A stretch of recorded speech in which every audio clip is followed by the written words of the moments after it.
فأنا ناصح لإخواني بالصدع بالحق تبيض وجوههم. السكوت في مسألة الحزبية يضرها، فاصدع بما تؤمر وأعرض عن المشركين. سلامي على دماج ورجالها والشيخ يحيى ودار العلم يا سعد بانيها. رب العالمين أشهد أن لا إله إلا الله وحده لا شريك له وأشهد أن محمدا عبده ورسوله. اللهم صل على محمد عبدك ورسولك وعلى آله وأصحابه أجمعين. Amma ba'd. Kita masih di muka surat 44 dari pembahasan adab, masih di bagian adabun naum.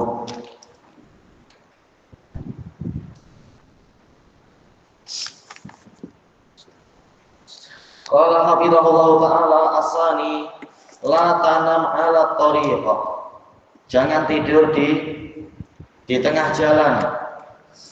Ya, ini membahayakan diri sendiri dan membahayakan orang lain.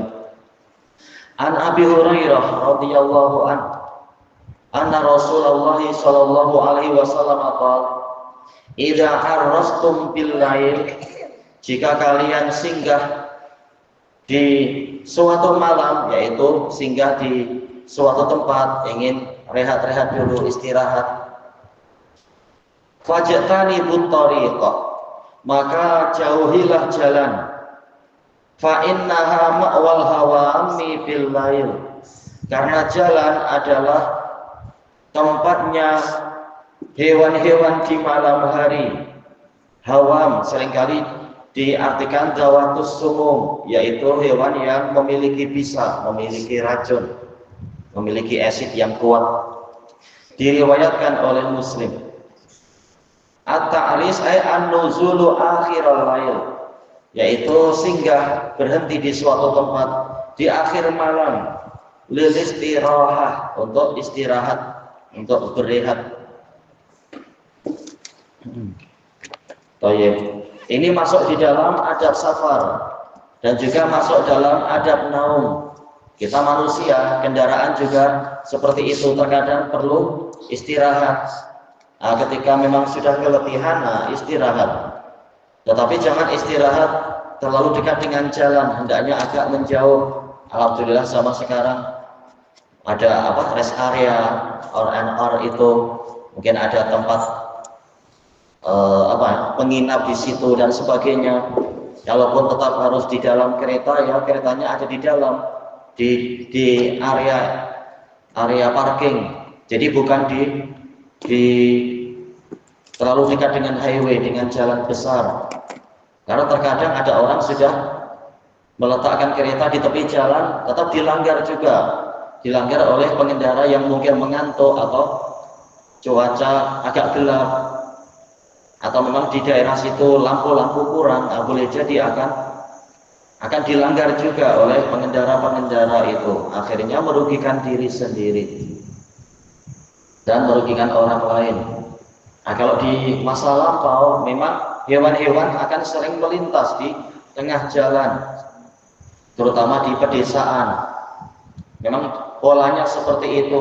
Adapun kalau sekarang mungkin sudah sangat jarang karena aktiviti jalan raya terlalu padat dan sering ramai, sehingga hewan-hewan pun dengan instingnya mereka tidak berani untuk mendekat ke jalan besar. Tapi di masa Nabi disebutkan oleh Imam Nawawi, banyak malam hari itu hewan-hewan akan keluar untuk cari makan atau untuk berkawan atau untuk berbagai keperluan, untuk mencari tempat yang sejuk. Terutama di malam-malam purnama 13, 14, 15. Hewan-hewan yang bisanya itu sudah masak, racunnya matang, itu badannya akan merasa sangat panas. Baik dia itu ular ataukah kalajengking dan sebagainya. Maka mereka akan beramai-ramai berjalan di tengah jalan. Seperti yang diceritakan oleh teman anak di Mauritania. Orang-orang tak berani mendekat ke jalan karena justru jalanan dikuasai oleh hewan-hewan yang berbahaya itu. Mereka berusaha mencari tempat yang lebih sejuk atau mencari air yang agak sejuk karena badan mereka terlampau panas. Maka untuk menghindarkan diri dan menghindarkan kendaraan dari bahaya, kalau istirahat jangan dekat-dekat dengan jalan, tapi agak masuk ke dalam, ke tanah lapang atau yang semacam itu. Ya. Hawam seringkali diartikan hewan-hewan yang berbisa, zawatus sumum. Bagus juga kalau kita misalkan sedang istirahat atau mungkin berkemah, di sekelilingnya ditabur dengan garam. Karena sebagian hewan tak suka berdekatan dengan garam. Terutama hewan-hewan yang hidungnya sensitif, padahal mereka sangat memerlukan hidung untuk apa istilahnya, menghidup musuh atau mencari jalan. Nah, mereka tak suka karena garam akan mengganggu partikel-partikel yang mereka perlukan untuk mencari jejak dan sebagainya. Nah, itu bagus kita letakkan garam di sekelilingnya. Ya. Apa? Ma'wa artinya tempat. Si asal dari ma'wa adalah tempat bernaung. Kemudian at-taqwim, penilaian. Yang pertama, mahiyal amakinul khatirah allati yambaghi alla tanama fiha.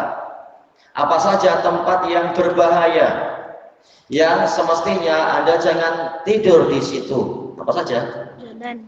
Iya, di tengah jalan, sebagai Ahmad. Iya, di atap rumah, Halid. Ada lagi tempat berbahaya.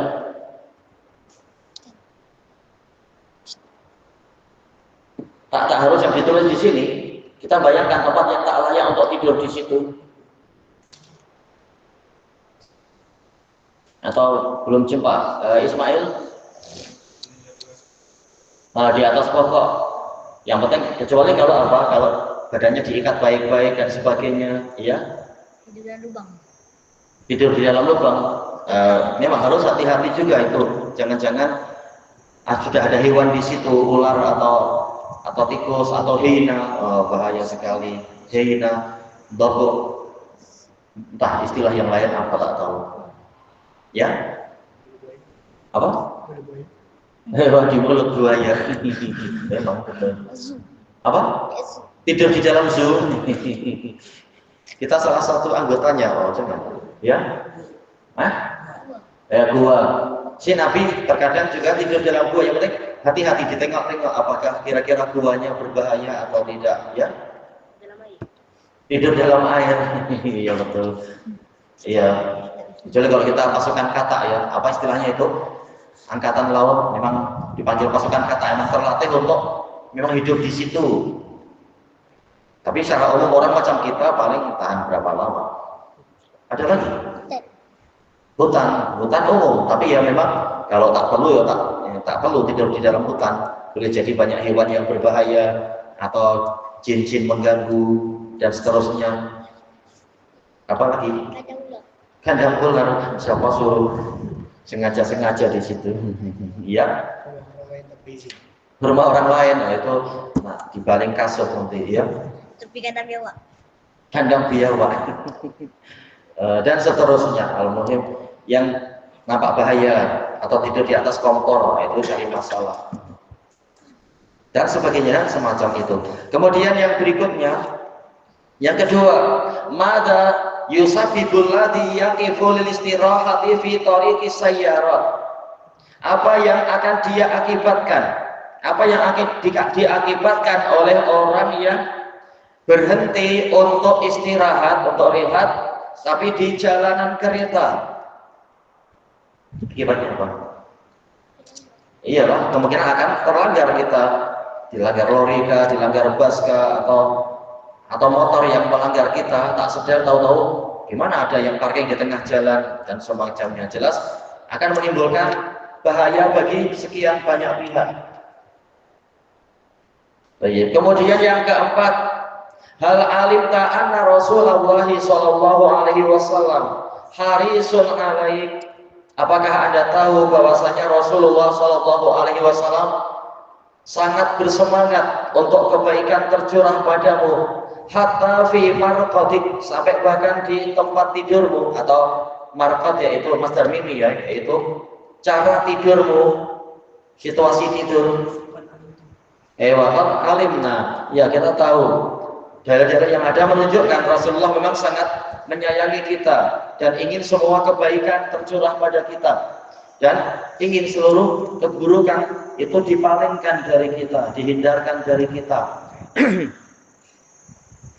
Baik, makanya beliau ketika diberi pilihan setengah umatnya masuk surga dijamin ataukah diberi syafaat, beliau memilih syafaat karena syafaat lebih menyeluruh lagi, sehingga dengan itu umatnya bukan hanya menjadi setengah penduduk surga, bahkan boleh jadi apa 3/4 atau yang semacam itu, atau 8/12 dan sebagainya, seperti di sebagian riwayat. Ini menunjukkan Nabi sangat sayang pada kita, walaupun ya terkadang umat ini degil, ya kebanyakan manusia tidak taat kepada Nabi. Wallahu musta'an. Sekarang kita masuk ke muka surat 45, Ad-Darsul Rabi', pelajaran yang keempat, adabul istiqah minan naum, adab bangun dari tidur. Yang pertama, antasuso faka bisiwak, yaitu menggosok mulutmu dengan siwak. Siwak di sini dohirnya adalah yaitu isim alat yang dipakai untuk menggosok, karena istaka artinya adalah dalaka, yaitu menggosok. Makanya tidak diharuskan memakai kayu arok. Boleh memakai brus-brus yang modern itu, bukan brus pakaian ya, brus tok gigi. Nah, kalau disuruh bangun, disuruh sikat gigi itu biar apa? Biar giginya selamat, boleh bertahan lama dan seterusnya. Dan ini adalah pahala, mendatangkan pahala kalau ikut sunnah Nabi. An Hudzaifah radhiyallahu anhu qala, kana Nabiyyu sallallahu alaihi wasallam idza qama minal lail, Nabi sallallahu alaihi wasallam jika bangun dari tidur malam, yasusufa menggosok mulut beliau, bisiwak dengan siwak. Muttafaqun alaihi wa yasusu yudalliku menggosok-gosok. Boleh juga yadluku, dalaka yadluku menggosok. Ini kalau pembahasan faka. Ini dalam ilmu nahwu dipanggil apa ya? Dipanggil apa? Iya, asmaul khamsah, betul. Asmaul khamsah mansubnya dengan apa? Alamat nasabnya? Kasrah. Apa? Asmaul khamsah kalau mansub dengan apa? Itu nampak di situ. Itu nampak mulut sebal. Mansubnya dengan apa? Apa? Alif. Iya, dengan alif itu nampak pakai alif. Setelah fa ada alif, iya mansub. Maf'ul bihnya dengan alif. Oh iya.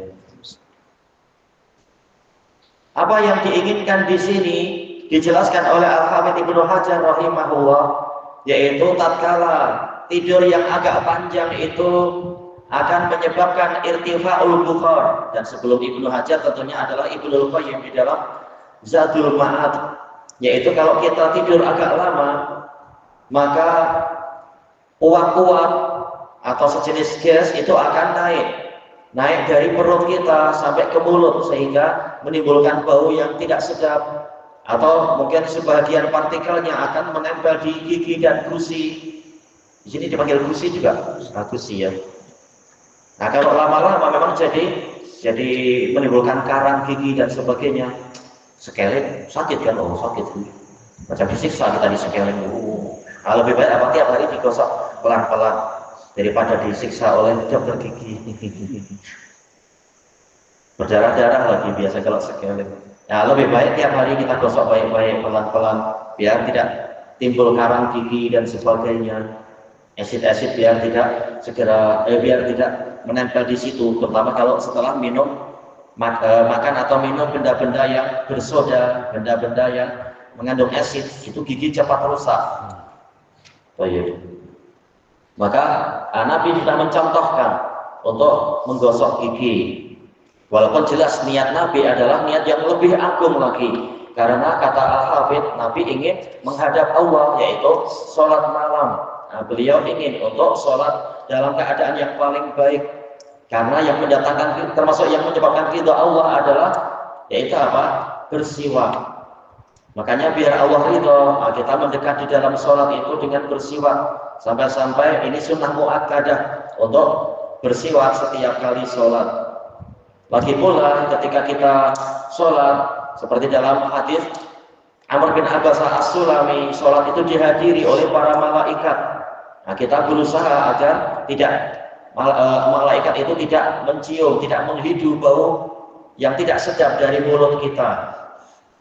Demikian pula dalam hadis Ali yang diriwayatkan oleh Nasai, ketika seorang hamba itu membaca Quran, maka malaikat mendekat, berusaha agar huruf-huruf yang keluar dari mulut kita masuk ke mulut mereka.